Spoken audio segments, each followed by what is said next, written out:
Nothing's as punk as this red carpet.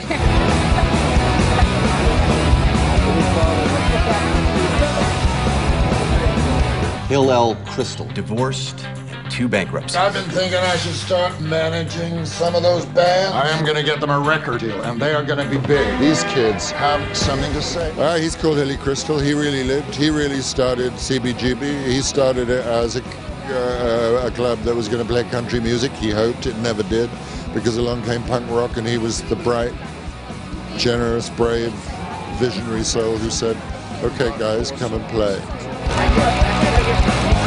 I am playing a character named Lisa Crystal, and she's Hilly Crystal's daughter. You gotta spend money to make money. You gotta have money to spend money to make money. More of the adult in the relationship between Hilly and her. She was kind of more business oriented, and he was very artistic and passionate. I've had some complaints. I'm not a very patient man, so I suggest you give me what I came here for. You treat me like country. I watched loads and loads of tapes of him.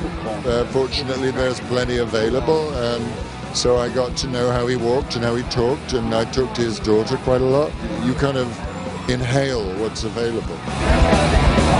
The graffiti, I mean, it's like a world atlas of bands, all the graffiti on the walls. And I would just sat there and stared at the walls for probably an hour, and just like traced all these names and trying to look for original Ramones graffiti or whatever. It's historic. What they've done is made it something that everybody can now enjoy and have fun with and peer into that world.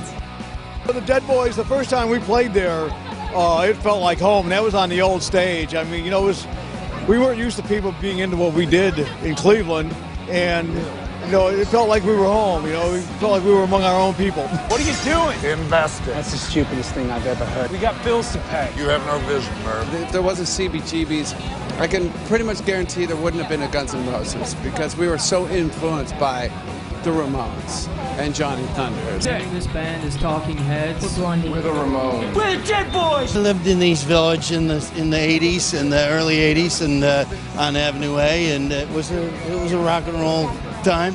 Yeah, it's good to be revived.